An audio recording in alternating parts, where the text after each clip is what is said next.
এই যে ছোট ছোট সিঙ্গারাগুলো দেখছো যেমন হয়েছে মুচমুচে, খেতেও সেরকম দারুণ সুস্বাদু। না হাজারবার বেলা ঝামেলা, না পুরভরার, একদম চটজলদি ঝটপট বানিয়ে নিতে পারবে অনেকগুলো সিঙ্গারা। আর খেতে হবে দোকানের সিঙ্গারার থেকেও বেশি সুস্বাদু।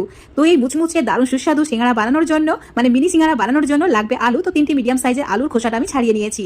এখন যেভাবে আলুগুলোকে স্লাইস করে কাটছি সেইভাবেই কেটে নেবে। তারপর একদম ছোট ছোট করে, মানে ডুমো ডুমো করে কেটে নিতে হবে এরকম। তো জলের মধ্যে রেখে দিচ্ছি। তারপর একটা মশলা বানিয়ে নেবো। হামলদিস্তা নিয়েছি, তার মধ্যে দিয়েছি 1/2 ইঞ্চ মতো আদা আর ওই 4টি মতো কাঁচা লঙ্কা। যে যেমন ঝাল খেতে পছন্দ করো সেই হিসাবে কাঁচা লঙ্কার পরিমাণটা একটু বাড়িয়ে বা কমিয়ে নিতে পারবে।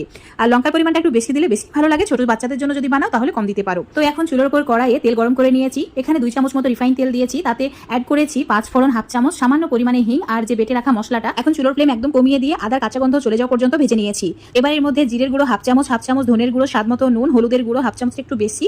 তারপর একদম ভালো করে মশলাটা কষিয়ে নিতে হবে। সামান্য পরিমাণে জল দিয়ে মশলাটা কষাবে, তাহলে পুড়ে যাবে না। এখন এর মধ্যে দিয়ে দিতে হবে কসুরি মেথি। তো 1 মুঠি পরিমাণ কসুরি মেথি অ্যাড করেছি। কসুরি মেথি দেওয়ার কারণে এটা খেতে বেশি ভালো লাগে, তোমরা চাইলে না দিতেও পারো।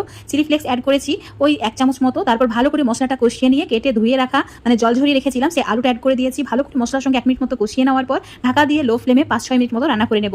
তোমাদের 6 মিনিট পর দেখাচ্ছি। আর অবশ্যই লো ফ্লেমে রান্নাটি করবে, তাহলে আলু খুব সুন্দরভাবে সুসিদ্ধ হয়ে যাবে। এখন খুন্তির সাহায্যে আলুগুলো হালকা করে ভেঙে দেবো। তারপর এর মধ্যে দিয়ে দিতে হবে 1/2 চামচের একটু কম বিট নুন, তার সঙ্গে চাট মশলা, আর দিয়ে দিতে হবে 1 চামচ মতো চিনি। অবশ্যই চিনিটা দেবে, তাহলে খেতে খুবই ভালো লাগবে। সমস্ত মশলা খুব সুন্দরভাবে ব্যালেন্স হয়ে যাবে।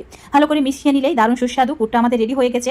এই পুরটা এমনিতেও রুটি, পরোটা, লুচির সঙ্গে খেতেও খুবই ভালো লাগে। তোমরা একবার ট্রাই করে দেখতে পারো। তো এটা এখন সাইডে রেখে দিচ্ছি ঠান্ডা হওয়ার জন্য। এদিকে ডোটা বানিয়ে নেব। তো 1 কাপ মতো ময়দা নিয়েছি। 1 কাপ ময়দাতেই তোমরা প্রায় 40টা মতো সিঙ্গারা ইজিলি বানিয়ে নিতে পারবে। তো স্বাদ মতো নুন আর সামান্য চিনি আর 1 চামচ মতো সাদা তেল দিয়ে দিতে হবে।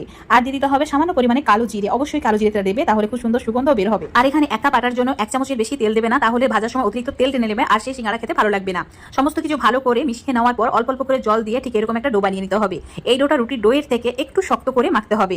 ওই 5 মিনিট মতো রেস্টে রেখে দিয়েছিলাম, খুব সুন্দরভাবে সেট হয়ে গেছে। তো হাত দিয়ে আরো একবার ভালো করে মতে নিচ্ছি। এখন ডো থেকে লেচি কেটে নেব। তো নর্মাল যে রুটি লেচি কাটি ঠিক সেই সাইজ করে আমি 3টি লেচি কেটে নিয়েছি। আর একটু বেশি ছিল, মানে তাতে আরো 5-6টি মতো আমার সিঙ্গারা হয়েছে।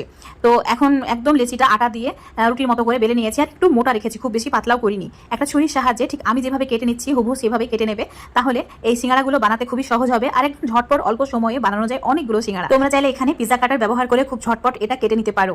তো এইভাবে ত্রিকোণ করে সব রুটিগুলো কেটে নিতে হবে। দেখাচ্ছি দেখো, ঠিক একদম নর্মাল যে বড় সিঙ্গারা বানায় সেরকম করে রেডি করেছি।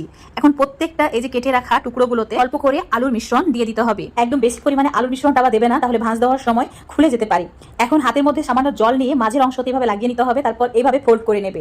খুব অল্প সময়ে ঝটপট হয়ে যায় এটা। না এই সিঙ্গারাগুলো রেডি করতে সময় লাগে, না ভাজতে, না খেতে, মানে একদম সবকিছুই চটজলদি হয়ে যায়।